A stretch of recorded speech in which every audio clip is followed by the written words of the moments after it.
Hello everyone, welcome back to another video. So in this video we are going to be boxing this Socket 775 ITX motherboard I got from eBay. I believe I paid $35 plus like 13 shipping for this. The box got a little bit screwed up in shipping. I'm actually surprised because I expect a bit more from USPS. But as long as the stuff isn't damaged, that's fine. So I'm just going to lift this out carefully. Don't think there's anything else in the box, I'll check later. So here is our board. You can see it comes in its original packaging. So if we go ahead and open it up here, you can see it also comes with all of its original accessories. We have driver, installation, discs. We have a package for a kit of DDR2. We have SATA cables and the I/O shield. Happy that it comes with the I/O shield, that's very nice. And then the Wi-Fi antenna, socket cover, and the board, and I think there's something else in there, not sure. Yeah, we have a manual, or two manuals, or three. So that's cool. I'm happy that this comes in its original box with all its original stuff. So the reason I got this board is because it supports Core 2 quads. It also has a full-length PCI slot, PCIe rather, and like I said earlier, it has Wi-Fi capabilities built in. It also has integrated graphics, came with a Core 2 Duo E4500, I think that is, 3400 rather, and 2 gigs of DDR2. This is some pretty nice looking memory. If we go ahead and take the module out here, has a heat spreader and stuff, pretty nice. So this is actually the first ITX board I've ever owned, so that's pretty cool. I am pretty impressed with how small they actually are. So yeah, with that said, I think I'm going to go ahead and set this up on a test bench and see if it works.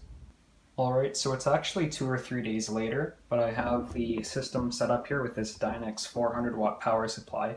It's actually a really nice power supply. It looks sketchy, but it's actually really reliable. Really reliable from what I hear. And then of course we have a Intel stock cooler on there. And I'm just gonna say right now, thank you AMD for making an easy to mount stock cooler. Intel stock coolers are a pain to mount. I have been working with these for 2 or 3 years now, and I just figured out how to do it actually. So anyway, with that said, I'm gonna go ahead and switch on the power supply around back. And this board does not power on. That doesn't really surprise me considering the power button wasn't pressed. Actually, you know what? I should switch the KVM, which actually, let me pull that off because it's doing something weird here. So the KVM is bus powered, so you can see input 2, which is what this computer is kind of like flashing. I don't know what's up with that. Oh, so is the mouse.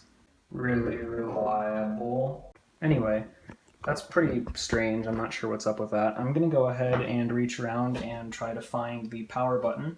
Hopefully I'm not cutting across the shot. We're going to go ahead and touch the pins together, and we don't get anything. That's interesting. I'm going to go ahead and switch this off. It's kind of funny. I was ranting about how reliable the Dynex power supply was, but it ended up being the problem with the entire setup and system, why it wasn't booting, why the KVM was freaking out. All of that was the power supply. So yeah, with that said, I have one of the reliable 430 watts from the surplus store. I got those a couple of years ago, and I believe it is turned on in the back. If it isn't, then yep, no, it's turned off. We'll just go ahead and flick the power switch on the back and reach around in front of the camera and hit the power button header. And I should switch over the KVM, which isn't plugged in. So you can see we do get a post, a very nice post. And our mouse lights up just fine. So yeah, normal boot. So I'm going to go ahead and swap in the Core 2 quad and see if it boots with that. So the Core 2 quad is now in the motherboard, and I'm going to hit the power button here.